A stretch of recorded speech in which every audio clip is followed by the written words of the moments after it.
ইরানের ক্ষেপণাস্ত্র হামলায় ইসরায়েলে বড় বিস্ফোরণ। ইরান ও ইসরায়েলের মধ্যে উত্তেজনা তীব্র আকার ধারণ করেছে। ইসরায়েলে একের পর এক মিসাইল দিয়ে পাল্টা হামলা করছে ইরান। এবার ইসরায়েলের বিয়ারশেবা শহরে বড় বিস্ফোরণের শব্দ শোনার পর সেখানে উদ্ধারকারী দল পাঠানো হয়েছে বলে জানায় ইসরায়েলের সেনাবাহিনী। প্রতিবেদন জানায় বিস্ফোরণের শব্দটি বিয়ারশেবার একটি বড় প্রযুক্তি প্রতিষ্ঠানের ভবনের আশপাশ থেকে এসেছে, যদিও তাৎক্ষণিকভাবে কোনো হতাহত বা ক্ষয়ক্ষতির খবর নিশ্চিত করা যায়নি।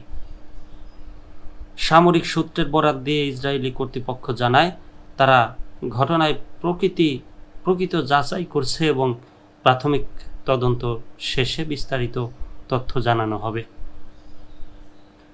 এর আগে বৃহস্পতিবার ইসরায়েলের বেয়ারশেবায় একটি হাসপাতালে বোমা হামলা দ্রুত এবং ব্যাপক আন্তর্জাতিক মনোযোগ পায়।